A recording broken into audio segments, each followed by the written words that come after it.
So just to get the audience up to speed, we've had, so there was the one off the South Carolina coast last Saturday, a week, 10 days ago. Then on Friday, we shot one down, smaller balloon or object. The military is calling it an object over Alaska. Then on Saturday, we shot one down over Canada. Then yesterday, we shot one down over Lake Huron. They're everywhere, these things. They're everywhere.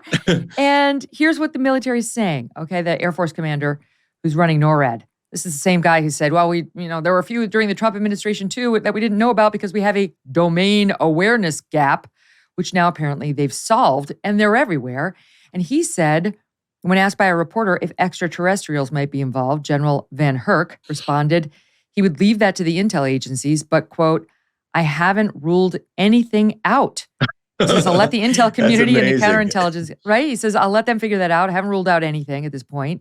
We continue to assess every threat or potential threat unknown that approaches North America with an attempt to identify it. He said, unlike the Chinese spy balloon, all three UFOs or AEPs gunned down over the weekend were of a similar size and speed. We're calling them objects, not balloons, for a reason. This is the first time within United States or American airspace that NORAD has taken this kind of kinetic action against an airborne object. So what do you make of it as a seasoned reporter who's covered a lot of breaking news over your time, including military news? What do you make of it? It's bizarre, first and foremost. And I think the reason why people are freaking out is because the military isn't giving a whole lot of information. It would seem as if they knew that these were some sort of alien spacecraft, that they would, if they knew it, then they should share that information. If they knew it, then they would be tracking that spaceship to the ground and then collecting it. And I don't know, do they take it to, what is it, Area 52? What's the place in Nevada? Right. 51. Yeah, thank you, 51. Maybe 52 is the next one they're going to open up. But right, we need something. I mean, it's as hard as it is to believe that might actually be the case. It's also kind of, it would be presumptuous to assume that we're the only, intelligent life forms in this universe. And it's only a matter of time before we do have spaceships buzzing overhead. But if they were alien spaceships, why would they shoot them down? Why wouldn't they just sort of corral them somehow or try to bring them to the ground so they could talk to the alien pilots on board? The whole thing is there so were no bizarre, pilots. There were no pilots, but they were. I mean, we are getting conflicting reports now. It's actually kind of creepy. Let me read you what they're saying. Okay, please. That we're getting differing descriptions of the objects and whether, like, how problematic they were. Hold on, I'm checking my notes just to get the latest. Because some pilots said that they seemed to have some sort of control, or that they were messing with our controls, and other pilots said no, they didn't see that. Here it is. Pilots gave different accounts of what they observed coming near the object. A source briefed on the intel told CNN. Some pilots said it interfered with their sensors, our pilot sensors. Other pilots said they did not experience that. A little bit more, the latest object, I think this is the one that they got on Saturday, appeared to be a small metallic balloon with a tethered payload. Who knows what that means? What the hell's a tethered payload? Okay, so just to be more realistic, what? In all likelihood, these are probably similar to the balloon that China flew over the U.S.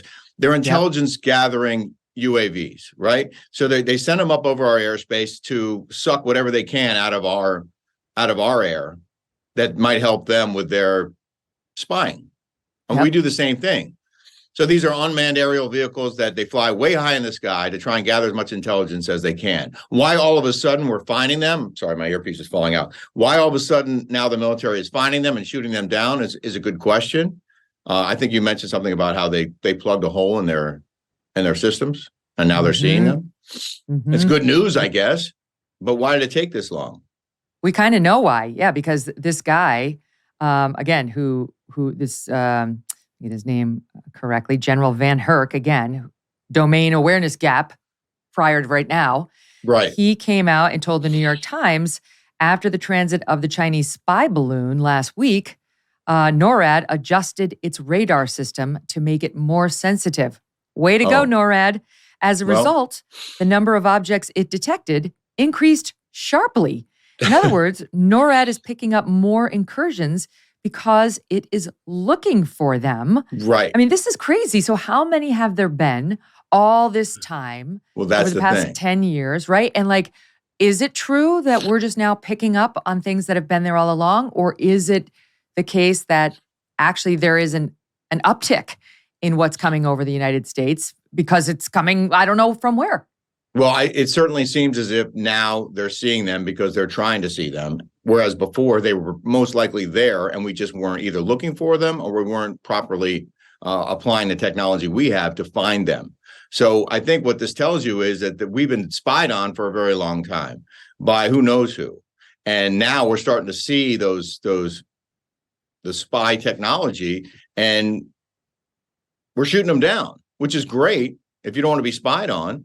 But it's also a reminder that there's a lot of stuff that we probably have already given them and we've been exposed for a long time. Yeah. I know you pointed out that, what do we have over there that made us reluctant to shoot down spy balloon number 1, right? Was that playing into our reluctance to shoot this thing down and let it cross over the entire United States before we did anything about it? Now, this is GOP Representative Mike Turner of Ohio. Now he says we're trigger happy. Look at it, we're shooting down everything. He says, look, it's as long as there's no one on preferable board. I fully support it. As long as there's no one on board and it's not ours, it doesn't belong here. They're violating our airspace, so get them out of here. Yeah. Waiting for them to cross the entire country seems to be like shooting yourself in the foot because you're letting them get everything they can possibly get. And by the way, I'm sure they're real time streaming that to whatever base they have somewhere. Exactly right. It's not like it needs to get back home for it to deliver all the information. It seems like it is transmitting. So why would we let it go all the way across the United States? Even the Democratic Senator, John Tester of Montana, which has been the site of at least one of these, comes out and says, this is craziness. He says, what's gone on the last 2 weeks or so, last 10 days has been nothing short of craziness.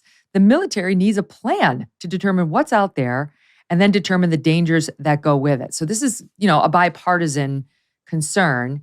And is it weird, do you think, Rick, that like now we've got 4, okay? We got 4 in 8 days that the president hasn't addressed this at all? I mean, because Americans already were a little freaked out about UFOs or UAPs, or when we had the whole big report last year about what's really out there and are they being transparent with us? And the answer is no, they're not.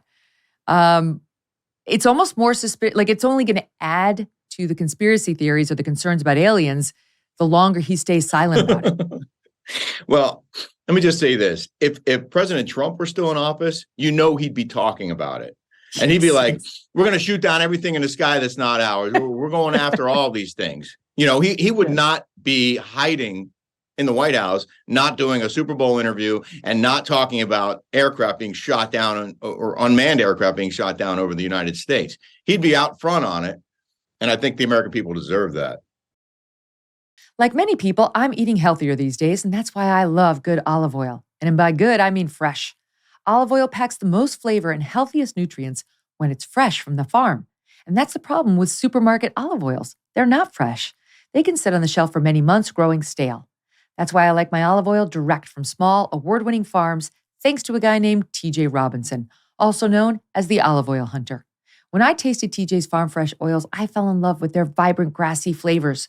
They're delicious on salad, veggies, pasta, meat, fish, you name it.